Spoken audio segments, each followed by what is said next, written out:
to go. Like they really want to audition. You know, they're coming to me after rehearsals and saying, "What did I do good? What do I need to improve? What gives me the Okay. best shot?" Right. So some of them are using it as like a an on ramp towards auditions this coming week. Because my Um, question was going is right, uh, and this is mean, and so I'm sorry that this sounds like this.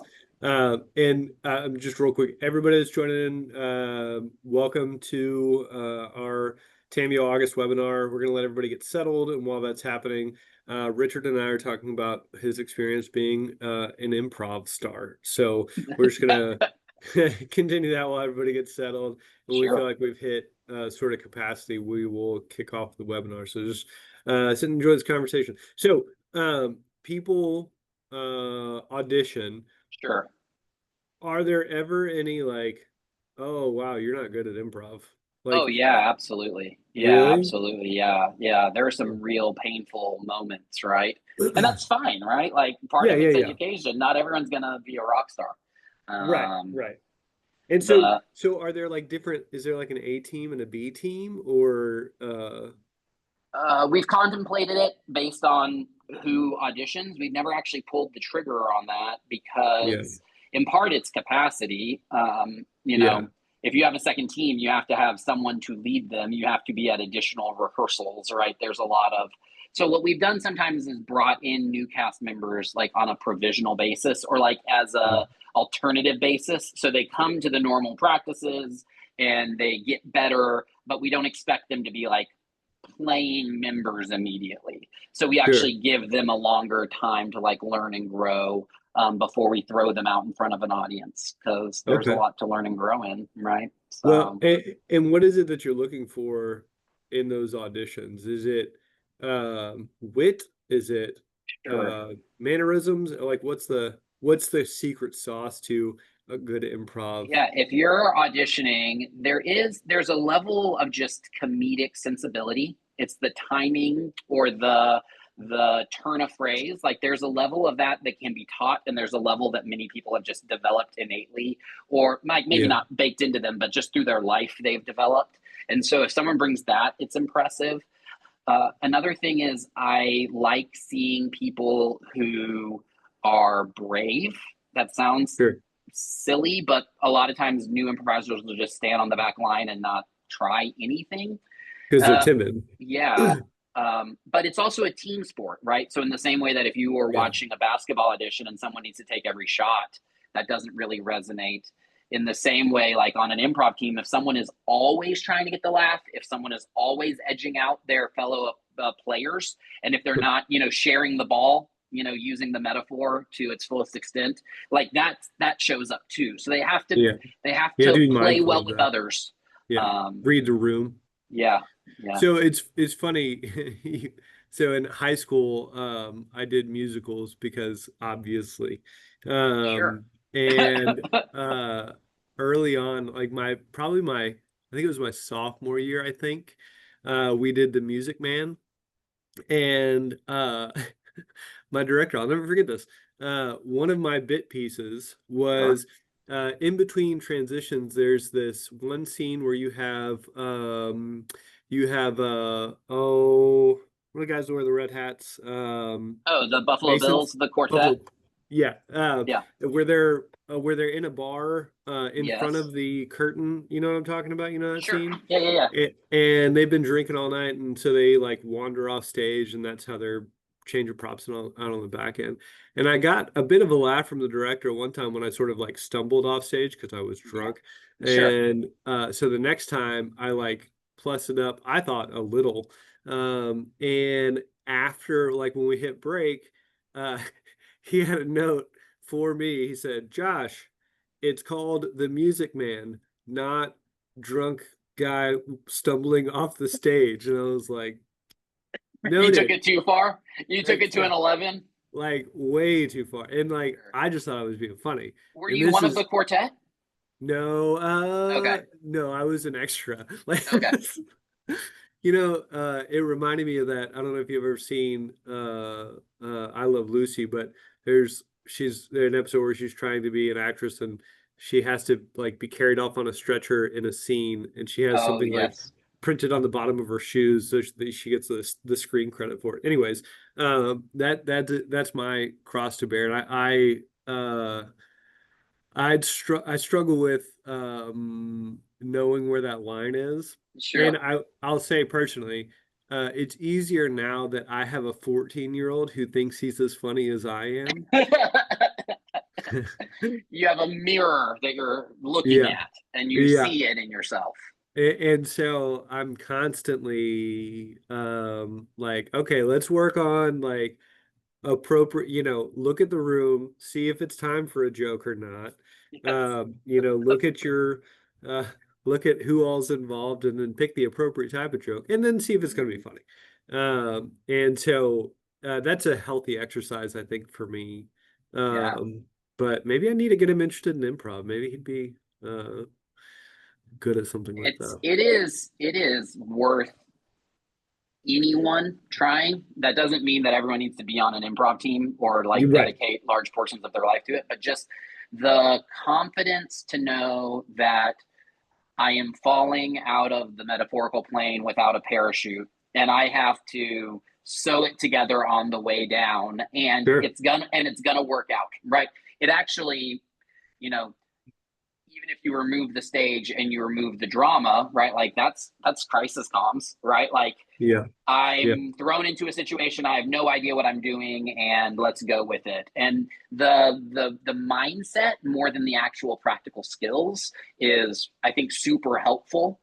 The other thing that Yeah. it, like the basics of improv is yes and you Oh, force fascinating. yourself to constantly like aggressively seek um, you know, to find a way to get to yes. Yeah. And that's so Creative problem helpful solving in at a its business finest. world, in our Yeah. world, to not be the no people, but to be Yeah. like, how can we make this happen in a way that like works for everyone is like that posture is really helpful and it Yeah. gets baked into you when you're doing improv. So, That is super fascinating. One mhm. real quick note for the people getting on.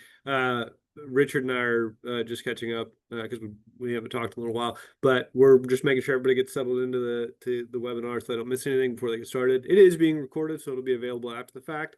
But these fun conversations are always interesting. So we'll give it just one more minute, make sure everybody gets in, and then we'll get things kicked off. One thing, Richard, I think is fascinating. So I don't do improv, Yes. but I do kickboxing and jujitsu, Okay. and I have a similar feeling about what it does for you in terms of exercising your mind and stretching you, to be more adaptable. Um, the it's a yes and, but because if you don't, you're gonna get punched in the face or choked out. And so it forces you to think about like, oh, I'm doing this, like I need to, try something else or I'm gonna get hurt. And Yes. I I've noticed situations outside of that where it allows me to be more calm and confident in situations because I'm exercising those habits. I'm Yes. developing new neural pathways that make me go, hang on a minute, this is all right. We can work with this, and get to a better place. And so, um, I highly recommend even people that are on the webinar, an opportunity to get in and find something that outside of your day-to-day life that gives you that exercise. So looks like we're pretty well settled. I think we're gonna go ahead and kick it off. Thank Sure. you everybody for joining our Tamio August webinar on this beautiful Friday. Hopefully this is an easy way for you to get into a long weekend, which is really exciting, and then kicking off 3CMA next week for those all who are going to make it out there. This month we are talking about SMART goals, not intelligent goals, but specific, measurable, um, uh, uh, achievable, I'm not helping. I'm not throwing a lifeline. You got it. realistic, and time-based.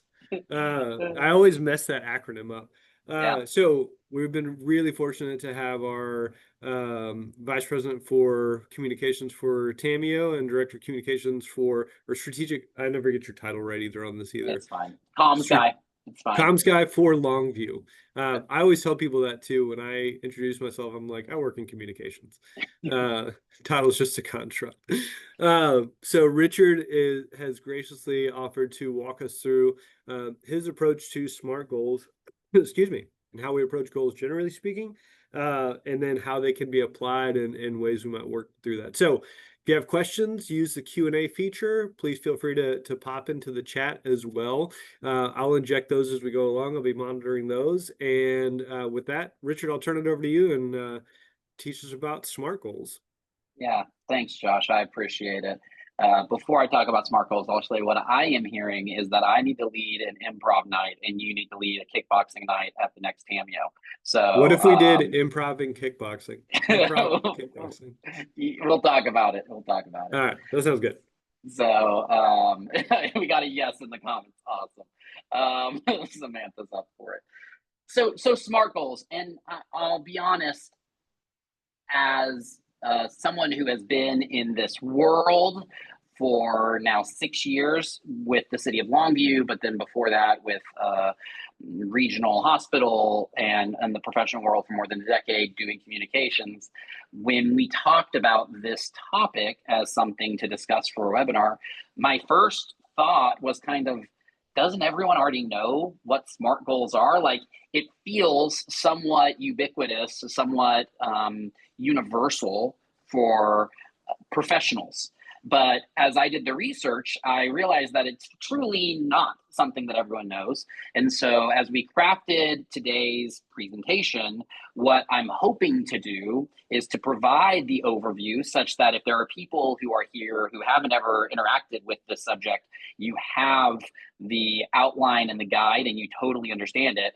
But then also provide an additional level of depth, because for some people, we totally know what SMART goals are. So how do we take it deeper? So we're going to start kind of on the surface level. What are SMART goals?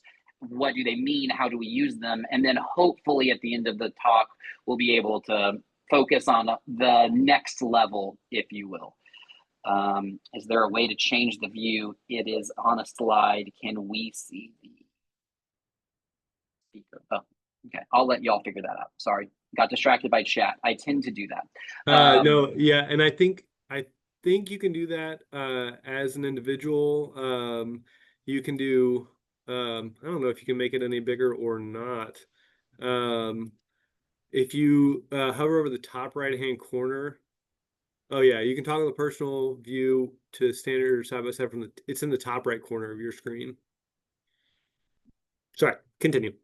Awesome.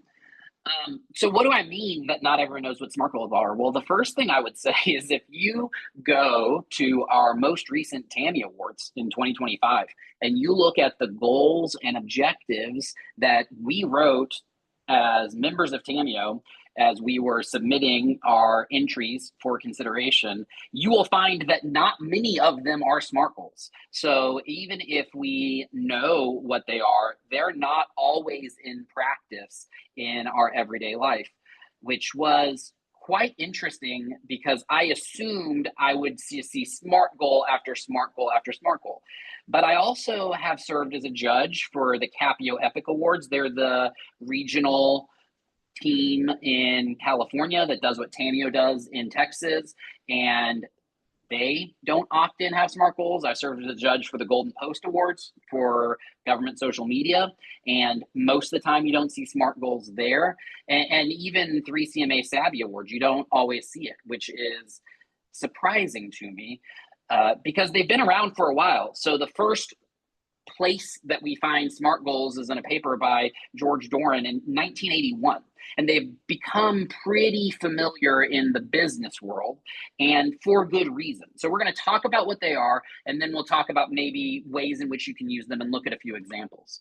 So SMART is an acronym, as Josh said, but it's actually okay that he did not fully track with the acronym because it has changed. People actually use different letters for SMART. I'm going to use one here, and we're going to walk through what these 5 letters mean as I lay them out, but you may find them referenced differently if you look up resources about SMART goals. So as an acronym is, all the letters correspond with a different component of a goal. And the first one is specific. So specific means it's not vague, it's not nebulous. So it is about not, I want to go to a restaurant, I want to go to Chewy's Mexican restaurant, right? Not, I want to do a post on social media, I want to do a Facebook post and an X post and a reel on Instagram. So they are very specific. So imagine you're a fundraiser and you're working for a local nonprofit and you would like to create a fundraising goal. The specific goal would be, you know, I want donors from this zip code, right? Not, I need to get some donors, right? That's vague, that's nebulous. And if you can make it specific, that's the first measure of a SMART goal. So speaking about measure, the next one is measurable. This is basically the number question. So what you would want in a goal, if it's going to be a SMART goal, is something that is clearly trackable, clearly definable. So again, how much, how many, those are the questions that go into measurable. So not, I want to get donors from this area code, but I would like to get 20 donors from this area code. You can track that. You can say I'm at 9 of 20, so I'm 45% of the way there, or I'm at 30 out of 20, so I surpassed my goal by 50%. This is a measurable goal if you have a specific number. The other question you can ask to help get to measurable is, how will I know if I accomplished it? So if I say I want to get out of bed earlier, that's not specific because I don't have a specific amount of time. But what if I say I want to get out of bed by 8 a.m. every day? That's measurable because I've said every day. If I just said I want to get out of bed by 8 a.m., well, what if I miss one day? Have I succeeded or have I failed? So the question of how will I know if it is accomplished gets us to the measurable point. It is not an accident that I have a photo of our President-elect Shauna Haley from Plano on this slide, because she's the queen of measurable. She thinks quantitatively. And if you ever look at any of their award applications or just have the blessing to like sit and watch her do work, it always boils down to the number, the trackable, definable number. Honestly, she could spend probably a full webinar on the contents of this slide. So we have specific, we have measurable. The next one is achievable. So what achievable means is it has to be realistic and attainable. And what may be achievable for me and my team at the City of Longview may not be attainable for Bailey, who I saw on this webinar as a one-woman team, right? And consequently, what's achievable for the folks in, hey, shout out Bailey, what's achievable to the folks in Arlington with their army of staff and multiple videographers might not be achievable for me and my team of 4 here in Longview. But we have to, when we're setting goals, set something that we can accomplish. So using that same analogy that we're working through, I need to get a certain number, measurable, of donors from a specific area code. It's all hypothetical, but I shouldn't set that number of donors at the population of the area code, right? I need 20,000 donors from this area code, and there's 20,000 people who live in the area code. That's not going to happen, right? Now, 100 might be achievable, 200 might be achievable, whatever, right? What is achievable for you is different. But when you're setting a goal, you have to ask yourself, how can I accomplish the goal? What is realistic for us? One little side note, the first guy who posited SMART goals, George Duran, I mentioned that he wrote it in a paper in 1981. The paper, if you want to look it up, if you find that sort of stuff interesting, is there's a smart way to write management goals and objectives. That was his original paper. His A was actually different. His A was assignable. And I actually like that too. We're not going to spend a lot of time on that. But when we're setting goals, if the folks on our team, whoever we're working with, don't know who owns which piece of the goal, it's going to fall through the cracks. It's not going to get done. And so in his original thesis of what a SMART goal should be, one of the pieces is that everyone owns their part and everyone knows what part they own. And he called that assignable. So we've shifted over the course of the last 45 years, so that's achievable now, but just a little historical tidbit for you there. So from achievable, we move on to the R, which is relevant in the normal setting of SMART goals. And so relevant is, does the goal matter to the broader objectives of the project or the campaign or the organization? Is it the right time? Does it match our other efforts? Are we the right people to be doing this, right? So there's all sorts of goals we could set, right? That may or may not impact the core of the work we are doing. So here's an example. You want to raise money for your organization, but maybe, you know, we're in an economic downturn and no one has funds, right? So maybe this goal doesn't make sense because no one is opening up their checkbooks and their pocketbooks, right? Or maybe we just finished a campaign, so there's no reason now to continue a fundraising campaign. We need to give it a couple of years. Maybe we just went through a months-long communication push where every day we put out a great reel, and maybe the next goal examines that and leans into that somehow. That's the question. Is it relevant to our broader goals and objectives? And then finally is time bound.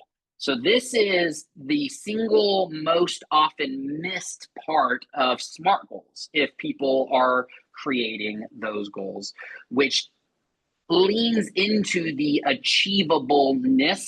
It's related to whether or not it can be achievable. But when we are creating SMART goals, we must put a specific time that they can be accomplished. So I will post 5 reels on Instagram. So I have a measurable, I have a specific, 5 is achievable. It ties in with my broader goal within the next 2 weeks, right? So I set a specific time to measure. And if the goal is larger, if the big picture goal is we want to increase X thing by the end of the year, that time horizon gets hard to track. And so you would tend to create smaller SMART goals for we will do this each month, or we will do this every 3 weeks. But you have to have a time component in order to have a SMART goal. So questions you can ask yourself. When will the goal be accomplished? What can I do 6 weeks from now? What can I get done today? These are the questions that prompt your SMART goal as you're writing it.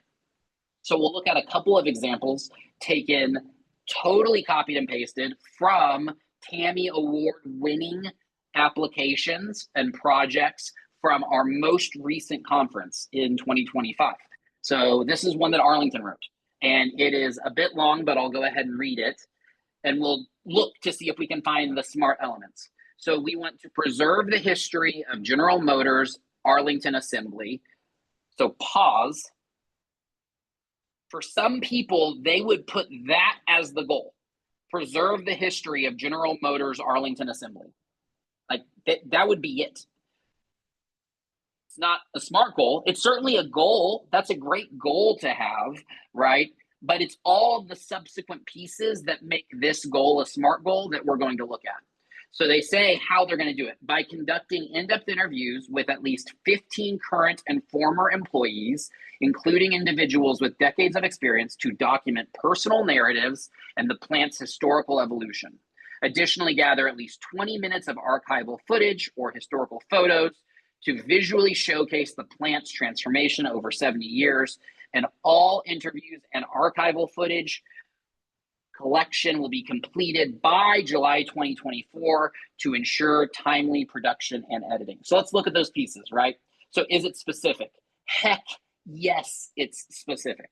So we talk about current and former employees, those with decades of experience. And we talk about archival footage or historical photos, right? So very specific things that we are going to get. Is it measurable? Yes, there are numbers in there. We have at least 15 current and former employees. We can track that. We can know at 10 employees, we're 2/3 of the way there. And additionally, gather 20 minutes. So we know that if we have 45 minutes of footage, we have accomplished that goal. Is it achievable? Now, this is where I was saying what's achievable for you might not be achievable for me. I will be 100% candid. The city of Longview couldn't do this, right? If our videographer took the time to get at least 15 in-depth video interviews and then was gathering 20 minutes of archival footage, like he wouldn't be working on anything else for 3 weeks, and we need him to work on other things. This would not be an achievable goal for the city of Longview. For the city of Arlington, it totally is. And then finally, is there a time component? Well, sure, there is. By July 2024 to ensure timely production. So they put a deadline on it of July 2024. Now, my only quibble about this SMART goal is it's kind of two goals, right?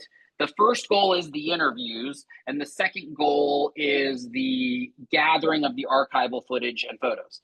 And I get, because both of those are being pulled together into one project, I get why they wrote it as a singular goal. But if you're measuring this, how do you define success? Do you define success based on I've accomplished one half of it, aka the interviews, or I've accomplished success based on the other half of it, right? Or do I accomplish success only if both pieces are done? It also, going back to the original SMART goal where it's assignable, like who's doing what, you can't necessarily take this goal and just give it to a person, because the person doing the interviews might be very different than the person getting the archival footage. And so when you merge two goals, it gets a little bit tricky, but I understand why, for their sake, they wrote it like this. So let's look at another real example from the most recent TAMI Awards. So this person wants to analyze youth sports registration data by August 16th to determine the optimal quantities and sizes of shirts, ensuring that at least 75% of distributed shirts are appropriately sized for the target age group at National Night Out. So is it specific? Yes, we're looking at the data, and the goal is specifically to have shirts the right size. Is it measurable? Yes. We have numbers in there. We want at least 75% of the shirts to be the right size. So it's a clear, measurable thing. Is it achievable? I don't know, probably. I'm not in the shirt business, but I'm assuming this is a achievable goal. Is it relevant to the broader goal? It was. And then finally, is it time bound? Yes. They want to do this by August 16th. One of the key things about SMART goals is it's easy to say we did or we didn't do them. You can look at the percentage in this case. If we hit 60%, we did not accomplish the goal. If we didn't do it by August 16th, we did not accomplish the goal. And it's specific enough that there's not a question of whether or not we accomplished it, because we know what we want to do, have shirts the right sizes. This is a much shorter SMART goal, but it still qualifies as a SMART goal. So these are just a couple examples, but I will again say I was surprised at how many of our applications for TAMI awards don't actually leverage SMART goals like these two did. One more side note on this piece, and I'll say this as the VP of Communications for the City of Longview, and I hear it from people from time to time of, why do the same cities keep on winning, right? Why for awards do we often see folks who do well continue to do well? And there's two reasons for that, right? One is that they're producing good work, that day in and day out, they are doing award-winning work.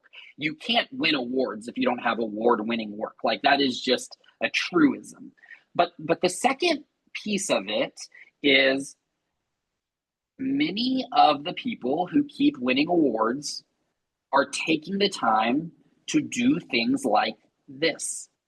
They're caring as they're developing their programs, as they're thinking about their projects from the start, not retroactively once the project is done, but in the first planning meeting. They're asking questions about what are our goals and what are our objectives and how do we quantify them and how do we measure them, often using the SMART goal metric. And then they're able to say, we set out to do 1, 2, 3, 4, and 5. And guess what? We accomplished 1, 2, 3, 4, and 5. And here is all the data to prove that the thing that we made accomplished the goals that we set. And when you use a SMART goal, it makes it so much easier for a judge to be able to say, oh, I see goal A, I see result A, and they match. As opposed to, I want people to like my city more. You can see in the comments that people said nice things about my city. That's a great objective to have. I am glad people are saying nice things in the comments, but because they're not specific or measurable or time bound, it is harder to quantify the success of a project. So if you want to be the best, learn from the best. And many of the people who you see winning are doing this sort of thing when it comes to awards. Now, these are not only about awards, but that was just a side note as you're thinking about the work you're doing, even for 2026 coming up. So by golly, we're going to go do SMART goals all the time, right? Like Richard has sold us all the SMART goals. Maybe. So SMART goals are a tool. And I want to pause now that we've talked about what they are to address some of the potential downsides. There are folks who have made a lot of money and have spilled a lot of ink talking about the potential shortfalls and challenges related to goals like this. And so let's just acknowledge them, because ultimately SMART goals are a tool that might be helpful for you in particular situations, but nothing is 100% effective. So where might SMART goals fall short? The first way is there's a real temptation, particularly in that A category, to play it safe, to set an achievable goal so achievable that it's almost not setting. Particularly if you're like, I'm going to apply to a TAMI award with this thing. And so you say, and therefore I want 10 comments on this post. And then you get 1,000 comments and you say, oh my gosh, look, I had 100 times more comments than I had set out to get.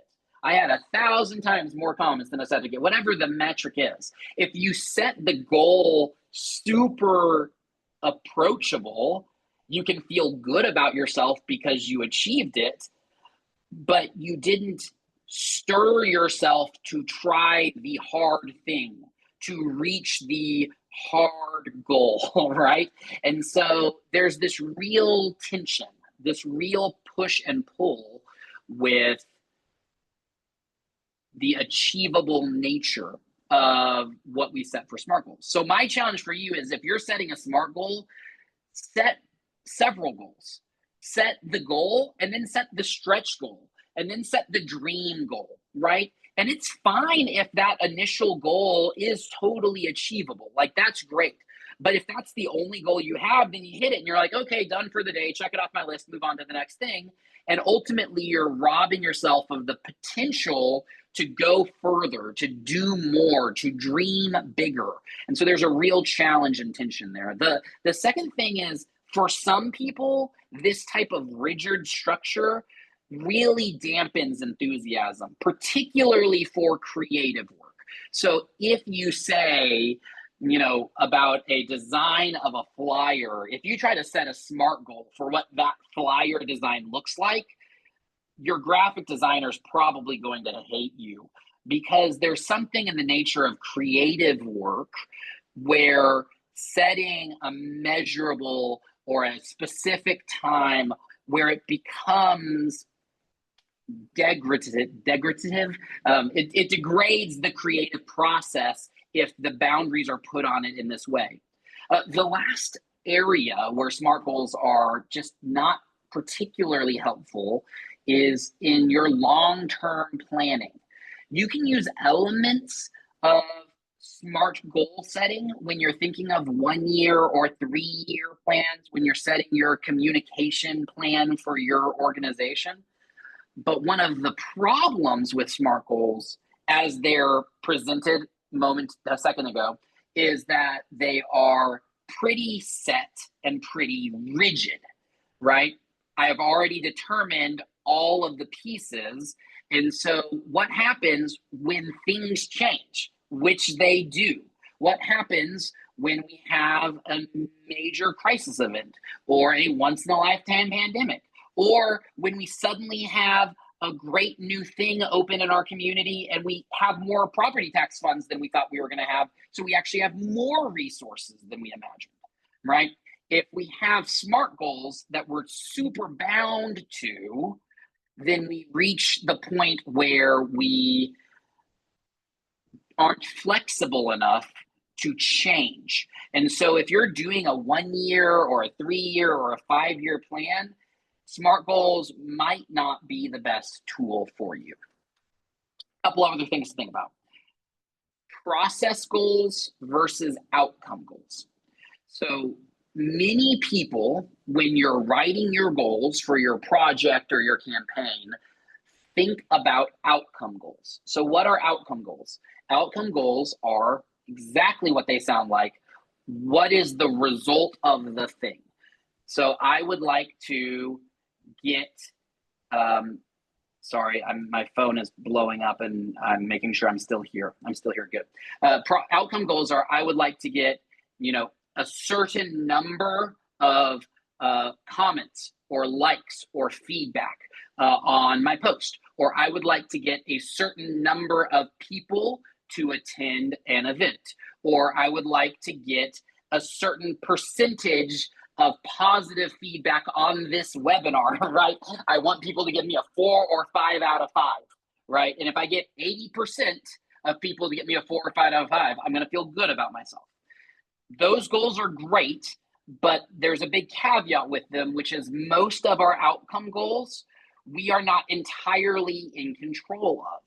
If we're setting goals for a social media campaign that we're going to be launching and putting on for 2026, ultimately, how many people comment or like or react or share is not up to us. Yes, a better product will lead to better results, but we can't control what the algorithm shares, and we can't control how people interact with it. We can do the best campaign to get people to come to our event, but at the end of the day, they're going to decide whether or not they come to our event. And so we only have a certain amount of control when it comes to outcome goals. But process goals are often overlooked, and they're a very powerful tool, right? So let's flip some of these on their head. Instead of, we want 100 people to attend this event, or instead of, we want 4 media agencies to cover this event, we can change it to a process goal. And the process goal is we want to send at least 3 reminders to all of our media partners by 5 days prior to the event about the event. So we are instead setting a goal for the work that we will do as communicators. And what does that do? Well, we're in control whether or not we do them. We can mark success or failure. And if we're doing the right things, more often than not, we will get the right outcome. So if we say we would like to post 3 new reels each week, the entire year of 2026, that promote city services and products and programs and are inspired by the best channels on the platform or on TikTok or whatever, right? That is something we can control. The number we produce, how often we put them out, whether or not they go where we tell them they're going to go. So think about process goals as much as you think about outcome goals. Smarter goals. Smarter goals. So some people have said we need to add an ER to SMART goals, and they say that we need to add evaluated and reviewed goals. I kind of like this. I thought I would just share it. So what would a smarter goal be? Well, it has all the components of a SMART goal, but then it includes the metric that we look at. We actually mid-process, we keep checking in on how that goal is going. And then we review, or we change, we update the goals as necessary. This will be a thing that I would implore you to think about. When you're setting goals, just like if you're setting, if your city has like a comprehensive plan, and you've often heard your mayor or your council member say, oh, we don't want this just to live on a shelf, we pull it off and look at it. Or maybe even your communications team, communications plan. You spend, months developing a plan, and then what do you do with it? Hopefully you follow it and it informs your work. But your goals shouldn't be static, lifeless signposts. They should be something that we have the flexibility to adjust. So if you have set a goal for an event and you want pre-registrations to come in at 75, and you're pushing it out through all of your social media channels, and you've done the news releases, and you've gone to the schools to talk, and you have 12 people come, it is not a failure to revise your goal, to revise the number of pre-registrations you want down to 50, to revise the time in which you want to get the pre-registrations to come in, and add a couple weeks, right?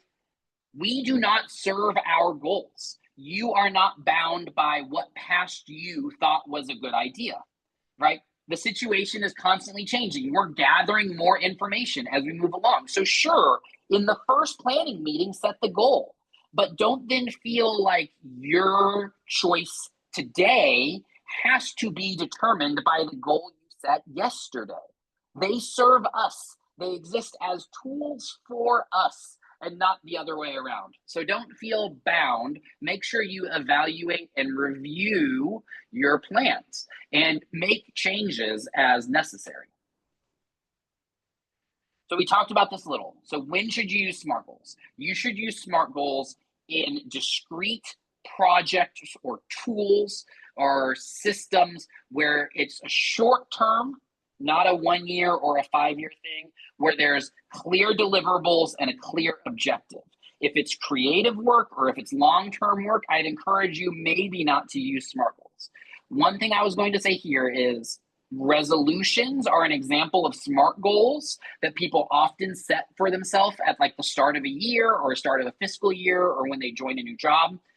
And then they feel really bad because they've said, I will go to the gym 3 times a week, and I intend to gain X number of muscle pounds or lose X number of belly pounds. This is all Richard. I'm not assigning any of this to you. This is my journey that I'm sharing.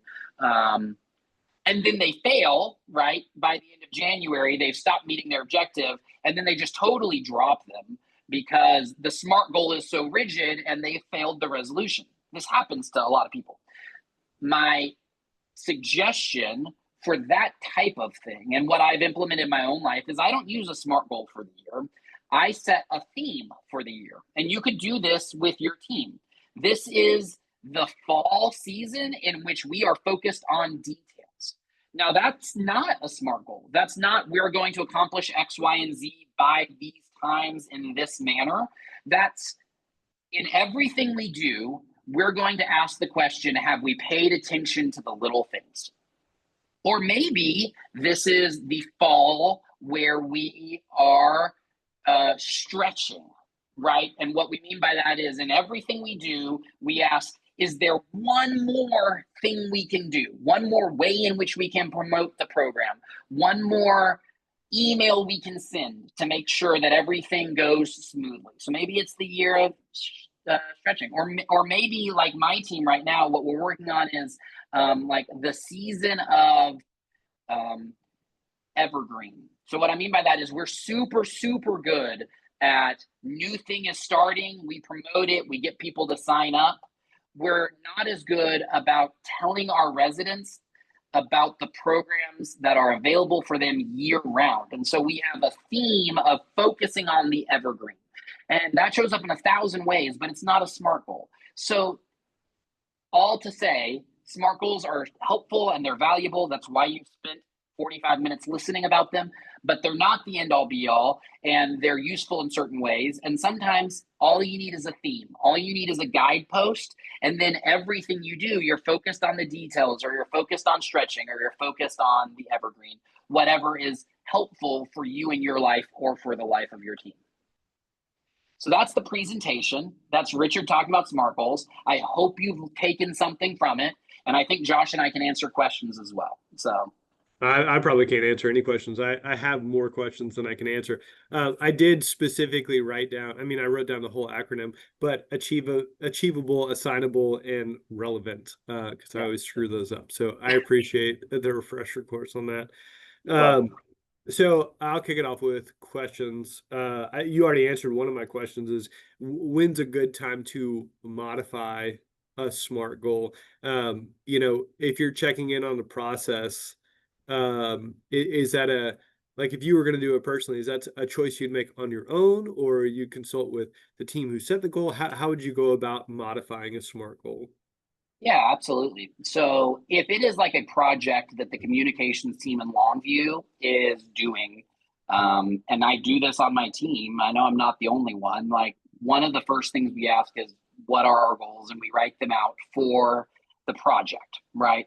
As the project lead, or as the team manager, or whatever role I'm in, I will try to, and I'm not perfect at it, but I will try to set on my own calendar times to review the project as it's going on its way, right? So we have something launching in January. What are the steps leading up to that? This is something we're all familiar with, but I will bake into my timeline like moments for reviewing where we're at. This is fairly standard project management. Sure. But in those moments where you're touching base with your team and you're saying, where's the creative? Have we written the news release? What have we sent out? As you're having those pieces of conversation, you just add one catch, right? Which is look at the goals again, right?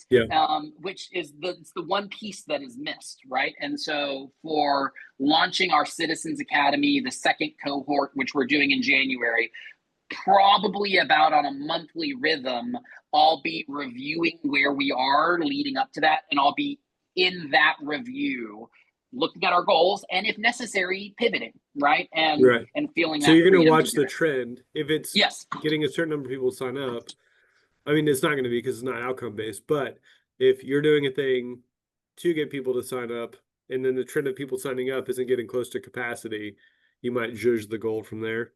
Yeah, or we might add, you know, a process related goal, like a new avenue to try to get the word out. If we see that like the results aren't looking good, right, then it's like, oh, now we're going to set a process goal of, we are going to email city champions twice over the next month, encouraging them to tell their friends to apply, right? Yeah. So, it might be addition, it might be deletion, right? I think the key takeaway is like, you don't owe your past self anything. Like, I don't mean that exactly. Like, there are things that you but in this nature, right? Like, don't feel beholden to what you set as the goal on the outset. So, well, it seems like it helps reframe the position that you're in a way that's constructive rather than destructive. You know what I yes, mean? Instead of saying, "Ah, I suck, I didn't do this thing," you say, "Huh, this thing's not working out. What can I do differently?" Right? yes. So, get you thinking in that direction.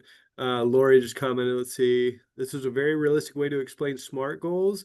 Thank you for acknowledging that not everything needs a SMART goal. I was going to ask about that too. Also appreciated the reminder that SMART goals can help you make you stretch.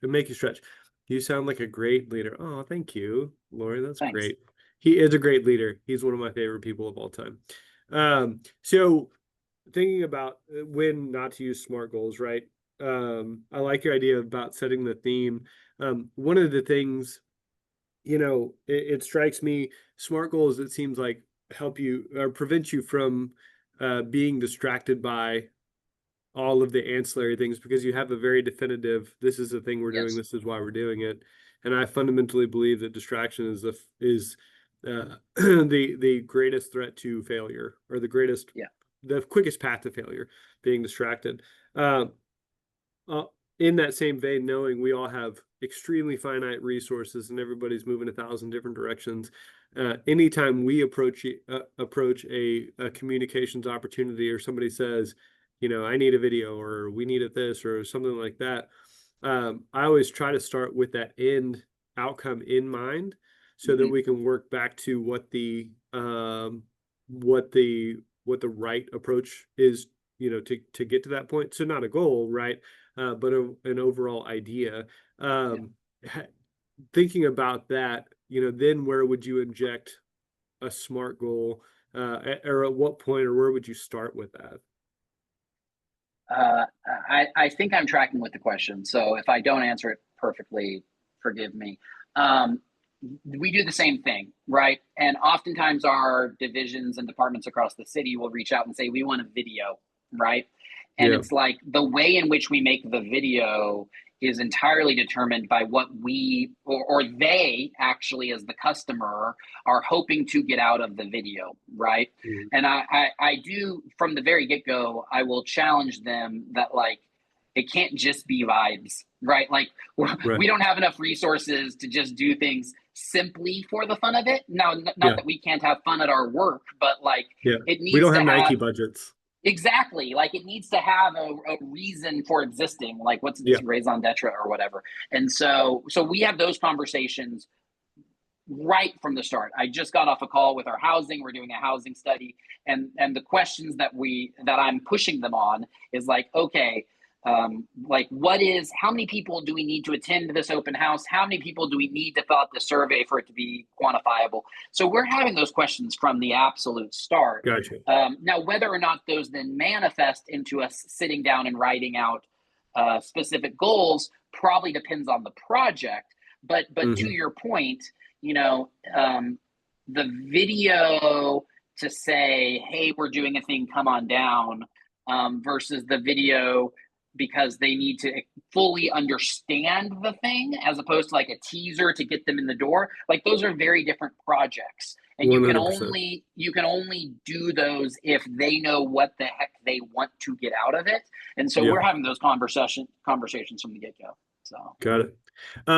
Next question. Do you use a pre-built template that has everything listed out for your SMART goals? Or like, so when you start a project, right, in your brief, or however it's, if you're taking notes, do you have a fill in the blank for those types of things? Or do you think something like that might be useful?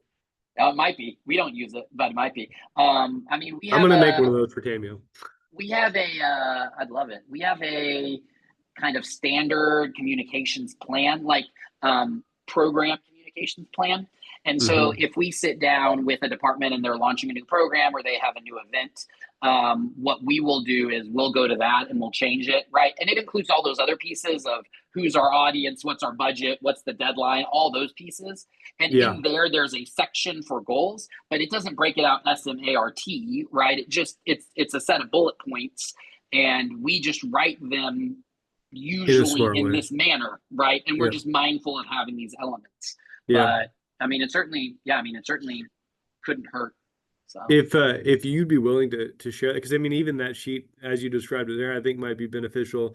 yeah, In I'm the happy to. comments, if anybody has any briefs, if they want to share them with me, I'll put my email address in the comments so you can send those over to me.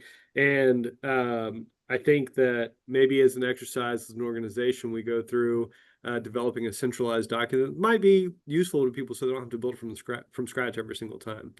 Absolutely. Along those lines, using the SMART goal framework, do you, it's like a muscle. Do you feel like it gets easier over time?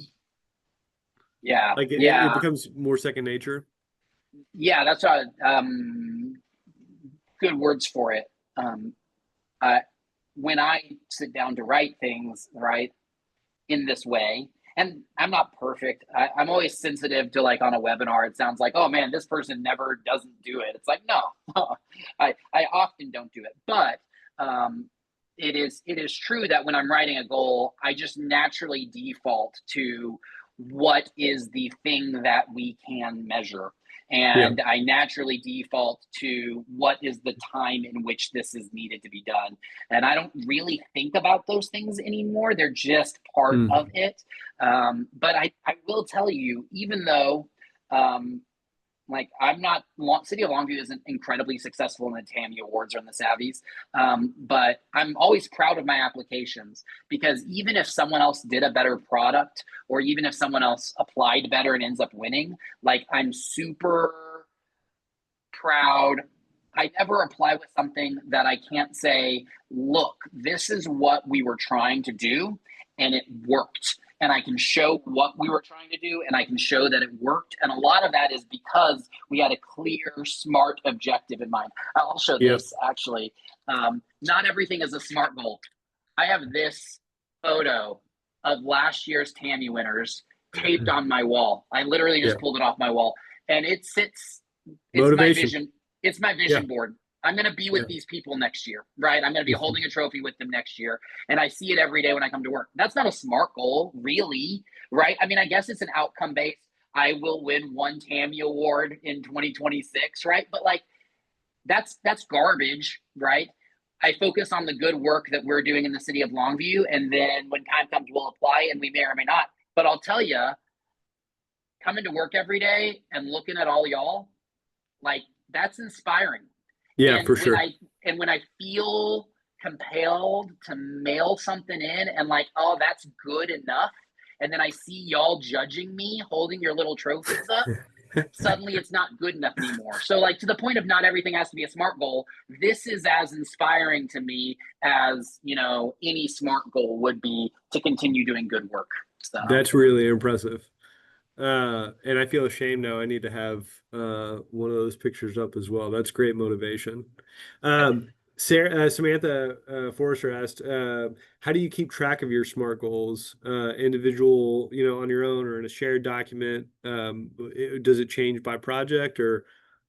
yeah, our team has like a guiding document for most of the major projects. And so we have a task system that from that document, we task out the individual steps and then people do them and check them off.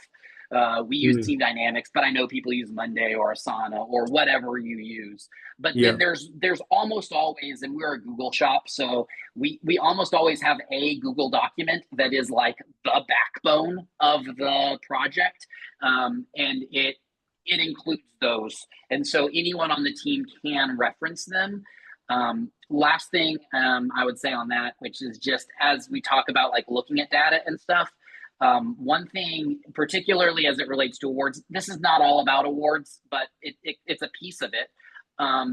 But whether or not you're doing it for awards, I would challenge you, it's the ER in smarter, right?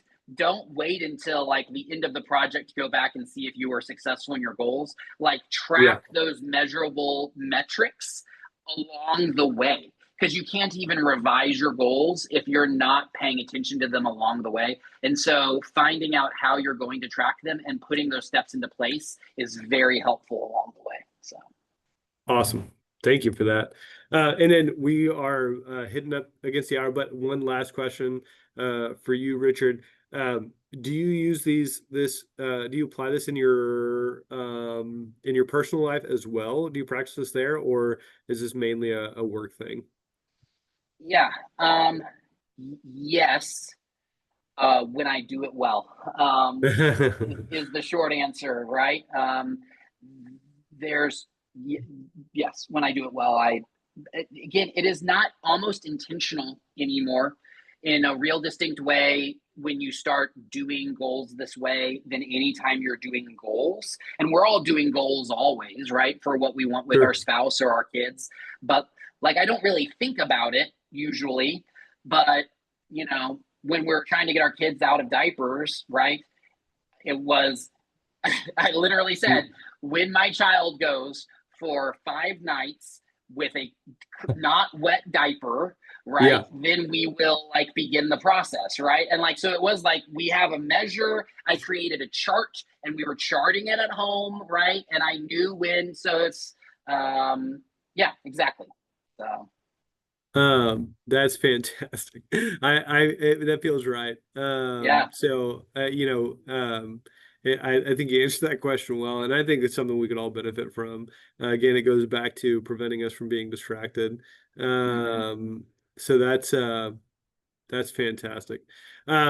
Well, thank you for this conversation. I hope everybody appreciates just that little super helpful nugget of information.